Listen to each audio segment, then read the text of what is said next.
நாம சார்ந்திருப்பது என்ன திருச்சபை? ஏன் இந்த கத்தோலிக்க திருச்சபை அப்படின்னு சொல்லி ஏன் நம்ம சொல்றோம் அப்படின்னா, திருச்சபை என்பது முதல்ல யாரால் ஆரம்பிக்கப்பட்டது? முதல் திருத்தந்தையா இருக்கார். ஆரம்பிச்சது யாரு? நம்ம ஆண்டவர் இயேசு. சரிங்களா? அவர்தான் நம்ம திருச்சபையினுடைய மூளைக்கல். சரிங்களா? அதற்கு பின்னாடி வந்தவங்க தான் பேதுரு, அதுக்கு பிறகு வரக்கூடிய திருத்தந்தையர்கள். சரிங்களா? நம்முடைய முதல் திருத்தந்தையினுடைய பேர் என்ன? Very good. கை தட்டுங்க. சரி, இப்ப இருக்கக்கூடிய திருத்தந்தையினுடைய பேர் என்ன? பேதுரு தொடங்கி இருக்கக்கூடிய பிரான்சிஸ் வர இந்த திருச்சபை உலக அளவுல பரவி இருக்குது. சரிங்களா?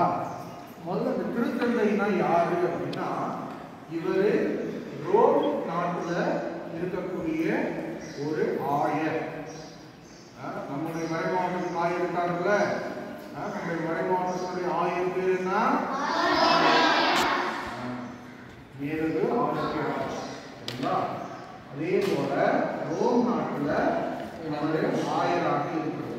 அவர் தான் ரோம் நாட்டுக்கு, அந்த ரோம் நாட்டுக்கு யாரு ஆயரா வராங்களோ அவங்க தான் திருத்தந்தையாக அழைக்கப்படுகிறார்கள். சரிங்களா? அப்ப அவருடைய அந்த ஆட்சியின் கீழ் தான் நாம் எல்லாருமே இருக்கிறோம். யாரெல்லாம் இந்த திருத்தந்தையினுடைய அந்த அதிகாரத்தை ஏற்றுக்கொள்கிறார்களோ, திருத்தந்தையினுடைய மதிப்பினைகளை ஏற்றுக்கொள்கிறார்களோ, அவர்கள் எல்லாருமே கத்தோலிக்க திருச்சபையினர் என்று அழைக்கப்படுகிறார்கள். சரிங்களா? சரி, இப்ப இந்த கத்தோலிக்க திருச்சபை என்பது ஆண்டவர் இயேசுனால ஆரம்பிக்கப்பட்டதுன்னு பார்க்கணும். இதுதானே? எப்ப ஆரம்பிச்சாரு அப்படின்னா, அத புனித பேதுருவை கூப்பிட்டு ஒன்று சொல்லுவார். என்ன சொல்லுவாரு? ஒரு சாவி கொடுத்து இத நீ பத்திரமா வச்சுக்கோ சொல்லுவாரா? இதை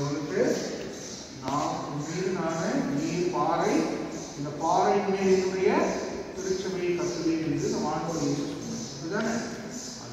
அதே போல இந்த பேதுருவுக்கு முதல் திருத்தந்தையாக இருந்து இன்று வரை இந்த திருத்தந்தை பிரான்சிஸ் வரை நாம திருச்சபை பல காலகட்டங்களில் உலகளவில் பரவி பலவிதமான துன்பங்களுக்கு மத்தியில் தான் இந்த திருச்சபையானது உலகளவில் பரவ ஆரம்பிச்சது.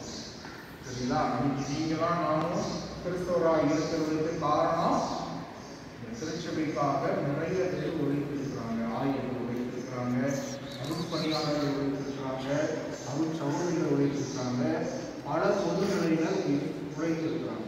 சரிங்களா? அதே போல நம்முடைய புனிதர், நம்முடைய பத்தினுடைய புனிதர் யாரு? இன்னாசியார். அவர் ஏற்படுத்திய அந்த இயேசு சபை, என்ன சபை ஏற்படுத்தினாரு? ஏற்படுத்திய இயேசு சபை மூலமாக நாம் இருக்கக்கூடிய இந்த மதுரை உயர்மறை மாவட்டம் அப்படின்னு சொல்லி சொல்லுவாங்க.